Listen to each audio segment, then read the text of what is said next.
ये कहानी है जादुई मुर्गी के सोने के अंडे। किसी गांव में विनोद नाम का एक बहुत ही ज्यादा गरीब व्यक्ति रहा करता था। विनोद को खेती बाड़ी करना नहीं आता था। इस वजह से वो अपने घर पर मुर्गी पालन का काम किया करता था। लेकिन इस काम से बेचारे को कोई लाभ नहीं हो पा रहा था, क्योंकि हर साल उसकी पाली हुई मुर्गियां अपने आप ही मर जाया करती थी और विनोद को फिर से नई मुर्गियां लाकर उनका पालन पोषण करना पड़ता था। ऐसे एक दिन सुबह विनोद अपनी पत्नी रेनू के साथ मुर्गियों को दाना खिला रहा होता है। तभी रेनू बोलती है, मुझे लगता है कि शायद इस बार पहले की तरह हमारे पास कुछ नहीं होगा। इस बार हमने जो सोचा वैसे ही हो जाएगा। अभी तक तो सब ठीक ही जा रहा है रेनू, बस आगे भी सब ठीक रहे तो ही अच्छा। पता नहीं क्यों हमारे साथ सब कुछ होता है, जबकि हम तो अपने मुर्गियों का कितना ज्यादा ख्याल रखते हैं। ना जाने कौन सा श्राप लग जाता है मुर्गियों को, जो हर साल हमारी मुर्गियां मर जाती हैं। चिंता मत कीजिए जी, ईश्वर ने चाहा तो इस बार हमारी सारी मुर्गियां जिंदा ही रहेंगी, उन्हें कुछ भी नहीं होगा। मैं भी बस यही चाहता हूँ भगवान से, बाकी आगे भगवान की ही मर्जी कि वो क्या चाहते हैं। ऐसे ही दोनों पति पत्नी मुर्गियों को दाना खिलाने का काम पूरा करते हैं और फिर अपने अपने काम में लग जाते हैं। दिन गुजरते चले जाते हैं। अभी तक तो सब कुछ ठीक चल रहा था, पर ऐसे ही एक सुबह जब विनोद और रेनू उठकर देखते हैं तो उनकी सारी मुर्गियां जमीन पर मरी पड़ी होती हैं। ये देखते ही रेनू और विनोद की आंखों से आंसू आ जाते हैं और विनोद बोलता है, हे भगवान, ये सब क्या हो गया? मेरी सारी की सारी मुर्गियां कैसे मर गईं? मुझे कुछ समझ में नहीं आ रहा है कि आखिर ये सब कैसे हो जाता है। कितनी मेहनत से हम इन्हें पाल रहे थे, बड़ा कर रहे थे, और अब इनका ये हाल हो गया है। क्यों? कहीं किसी ने हमारी मुर्गियों को कुछ मिला तो नहीं दिया, जिस वजह से ये सब हो गया? जी सारा दिन तो मुर्गियों का मैं इतना ख्याल रखती थी, जो भी खिलाती पिलाती थी अपने हाथों से देती थी। कोई भी बाहर का इंसान आकर उन्हें कुछ कैसे खिला सकता है? नहीं तो फिर हमारे ही देखभाल करने में कोई कमी रह गई थी क्या, जो ये बेजुबान हमें छोड़कर चली गई? जी आप खुद को दोष क्यों दे रहे हैं? ये कोई पहली बार थोड़ी ना हो रहा है हमारे साथ। पहली बार नहीं हो रहा है ये तो मैं जानता हूँ, पर क्यों हो रहा है ये समझ नहीं आ रहा। इस बात का जवाब तो मेरे पास भी नहीं है। चलिए सबसे पहले इन मरी मुर्गियों को यहाँ से उठा देते हैं। ऐसे ही रेनू और विनोद मिलकर मरी हुई मुर्गियों को उठाते हैं और फिर उन्हें जमीन में गड्ढा खोदकर दफना देते हैं। दिन गुजर जाते हैं। विनोद इधर उधर छोटे मोटे काम करके जैसे तैसे करके अपने घर का खर्च चलाने लगता है, लेकिन इतने में उसके घर का गुजारा अच्छे से नहीं हो पाता। ऐसे एक दिन विनोद का गांव का दोस्त रामू उससे मिलने के लिए आता है और बोलता है, और विनोद भाई कैसे हो? सब बढ़िया चल रहा है कि नहीं? अरे कहाँ बढ़िया चल रहा है, कोई बढ़िया काम मिल ही नहीं रहा। घर में इतनी कड़की छाई हुई है कि क्या बताऊं। अच्छा कोई बात नहीं, मैं तुम्हारे पास ये कहने के लिए आया था कि मैं जिनके यहाँ काम करता हूँ ना, वो लोग गांव छोड़कर शहर जा रहे हैं। अच्छा तो फिर? तो उनकी एक गाय है, वो गाय तुम ले लो, वो मुफ्त में ही उस गाय को तुम्हें दे देंगे। भाई अगर मुफ्त में दे रहे हैं तो तुम रख लो, तुम्हें क्या दिक्कत है?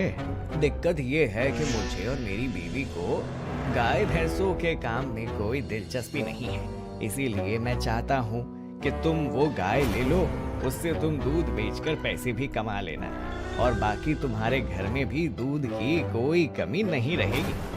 चलो ठीक है, मैं ले आऊंगा उस गाय को अपने घर पर। बहुत बढ़िया, चलो मैं सुबह तुम्हें लेने के लिए आऊंगा, तब मेरे साथ चलना। इतना कहकर रामू वहाँ से चला जाता है और अगले दिन रामू विनोद को लेने उसके घर आता है, जिसके बाद दोनों मिलकर जहाँ रामू काम करता था उस मालिक के वहाँ जाते हैं और वहाँ से विनोद गाय को लेकर अपने साथ घर आ जाता है।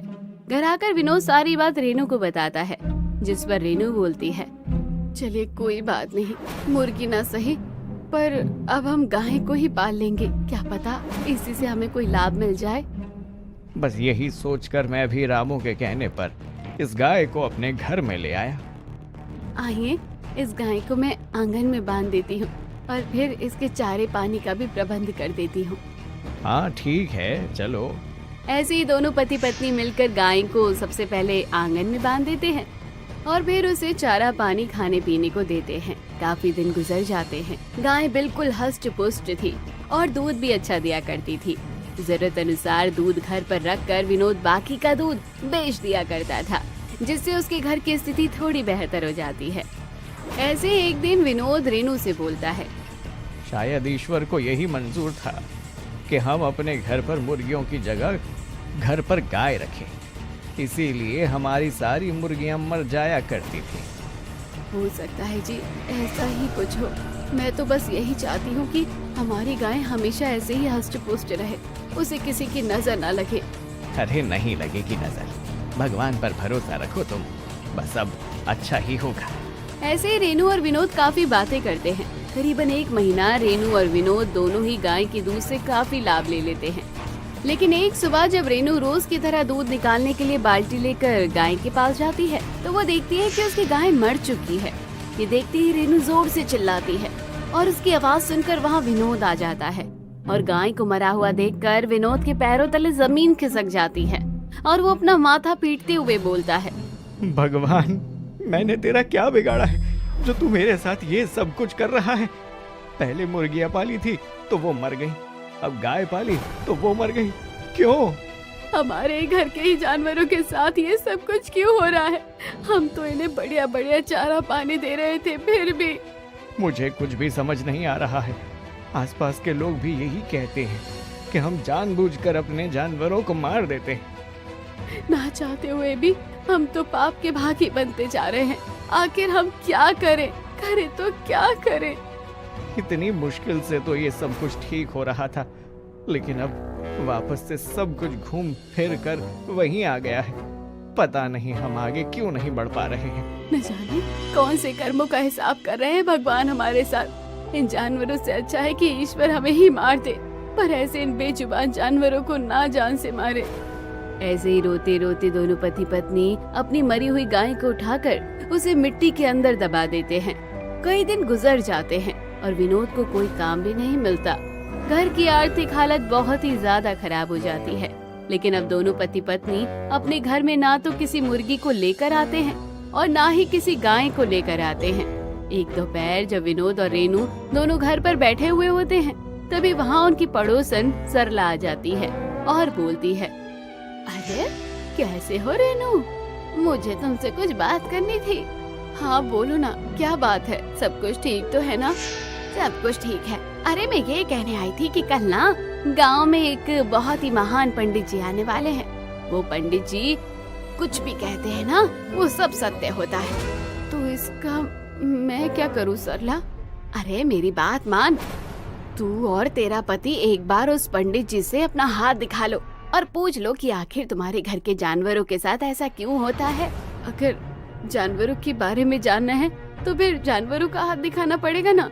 हमारे हाथों की लकीरों में जानवरों का भविष्य थोड़ी ना होगा। देख, मेरा काम तुझे बताने का था। तू कल बस आ जाना अपने पति को लेकर। क्या पता तुम दोनों को कोई सही रास्ता ही दिखा दे पंडित जी, जो तुम्हारा जीवन बदल सके।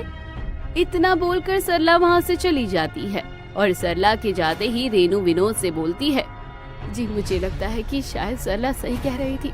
हमें एक बार पंडित जी से मिल ही लेना चाहिए। तुम भी क्या सरला की बातों में आ रही हो? तुम इन सब में यकीन करती हो क्या? यकीन करने या ना करने की कोई बात नहीं है, पर जो कुछ भी हमारे साथ हो रहा है ये कोई आम बात तो नहीं है। ये बात तो तुम्हारी बिल्कुल सही है। बस इसलिए अपने मन का वहम निकालने के लिए ही सही हम दोनों एक बार कल पंडित जी से जरूर मिलेंगे। ऐसे ही अगले दिन गांव में बहुत ही सिद्ध पंडित जी आते हैं।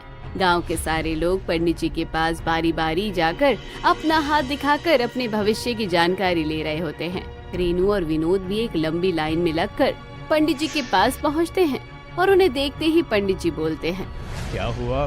क्यों परेशान हो? तुम्हारे घर पर आए हुए जीव जंतु जीवित नहीं रहते हैं, इस वजह से। ये सब आपको कैसे पता चल गया? अभी तो हमने कुछ बताया भी नहीं। मुझे सब पता है। ये तुम्हारे इन जन्मों का फल नहीं है, बल्कि पिछले जन्म के कर्मों का फल है, जो तुम्हें इस जन्म में पूरा करना पड़ रहा है।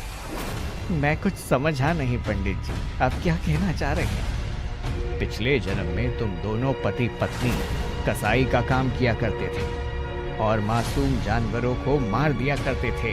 इसीलिए इस जन्म में तुम जब भी किसी जीव जंतु को अपने घर में लेकर आते हो तो वो मृत्यु को प्राप्त हो जाता है। तो फिर अब हम क्या करें? अगर ऐसा ही चलता रहेगा तो मैं और मेरी पत्नी तो गरीबी और भुखमरी से ही मर जाएंगे। थोड़ा हौसला रखो, सब ठीक हो जाएगा। अगर कर्म बिगड़े हैं तो कर्मों को सुधारे भी जा सकते हैं। तो बताइए ना, कैसे अपने गरीबों के हालातों को सुधारा जाए और हमारे कर्मों के हिसाब को भी पूरा ठीक किया जाए। मैं तुम्हें एक उपाय बताता हूँ जिससे तुम्हारी गरीबी भी खत्म हो जाएगी और तुम्हारे बचे हुए कर्मों का हिसाब भी हो जाएगा, और वो भी बिना किसी जानवर की जान जाए। अब जो कहेंगे मैं वो सब करने को तैयार हूँ पंडित जी।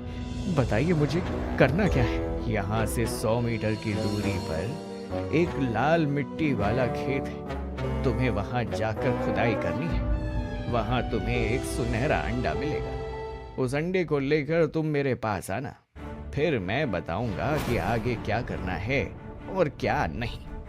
ठीक है, जैसा आप कहें। मैं वहां से वो सुनहरा अंडा लेकर जरूर आऊंगा। उस जमीन की खुदाई करते हुए तुम्हें बहुत सारे छलावे भी नजर आएंगे।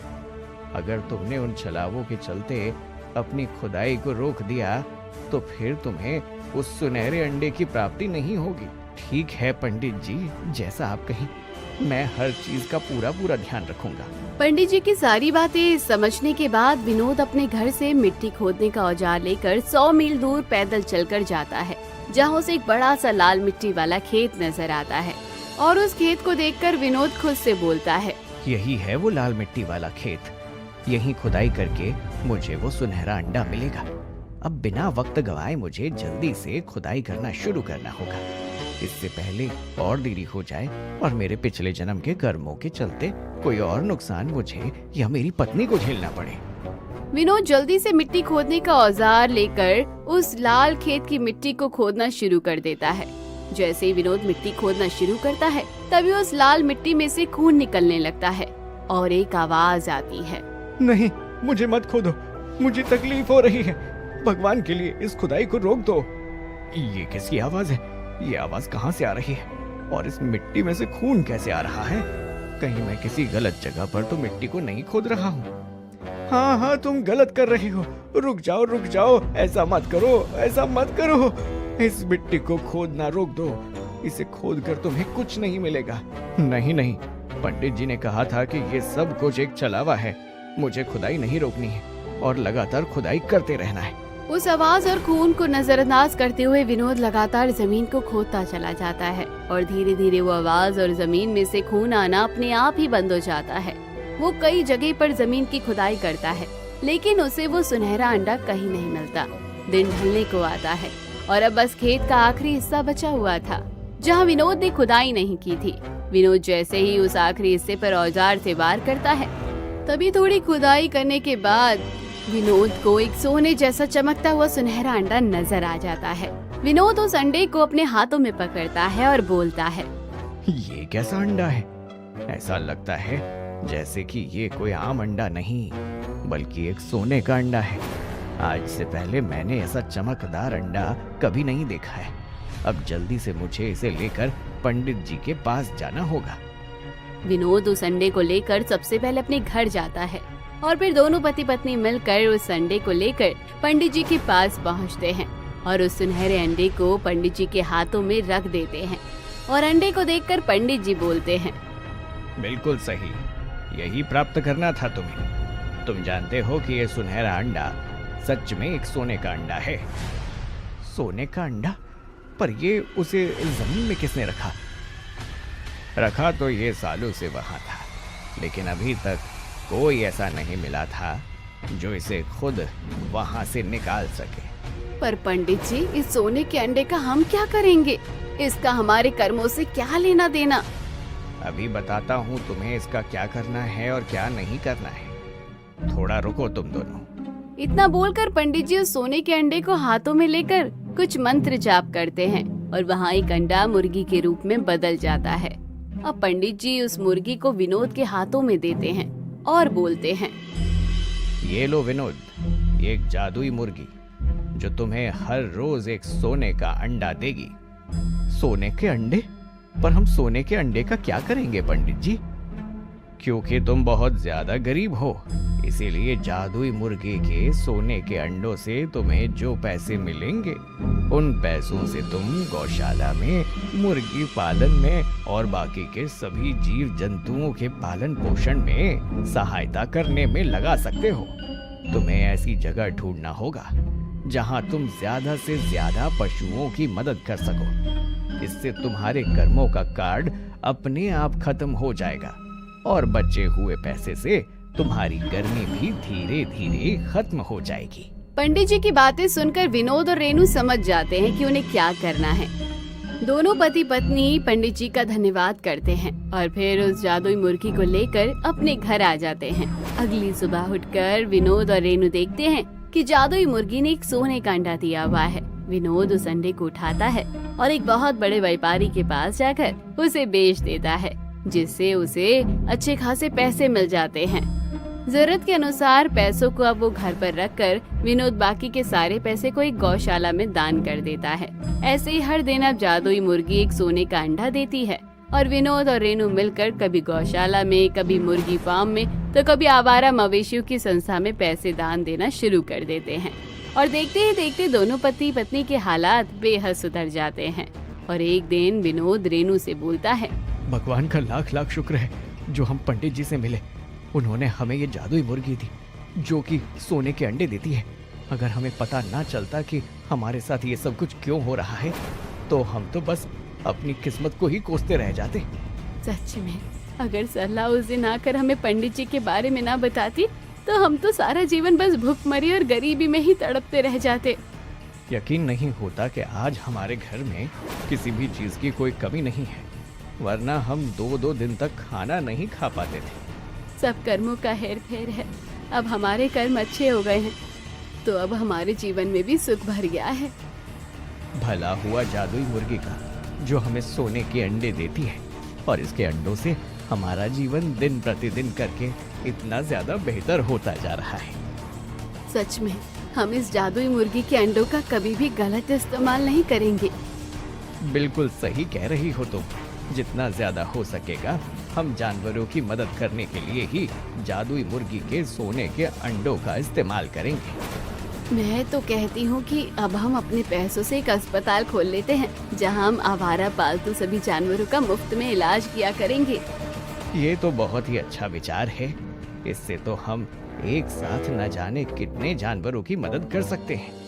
और इस तरह विनोद और रेनू मिलकर जादुई मुर्गी के सोने के अंडे को बेचकर गांव में ही जानवरों का एक अस्पताल खोलते हैं जहां वो सभी जानवरों का मुफ्त में इलाज करते हैं। अपने नेक कर्मों की वजह से अब रेनू और विनोद को फिर से किसी भी जानवर की मौत का गम नहीं उठाना पड़ता और साथ ही जादुई मुर्गी के सोने के अंडों की वजह से उनके पास और धन की कोई कमी नहीं होती और दोनों पति पत्नी खुले हाथों से जानवरों के साथ साथ अपने ही जैसे गरीबों की मदद किया करते हैं और अपने जीवन में खूब सारी सुख की प्राप्ति प्राप्त करते हैं। तो दोस्तों कहानी यहीं खत्म हुई। कैसी लगी कमेंट बॉक्स में जरूर बताइए। चैनल को अभी तक सब्सक्राइब नहीं किया तो जरूर कर लीजिए।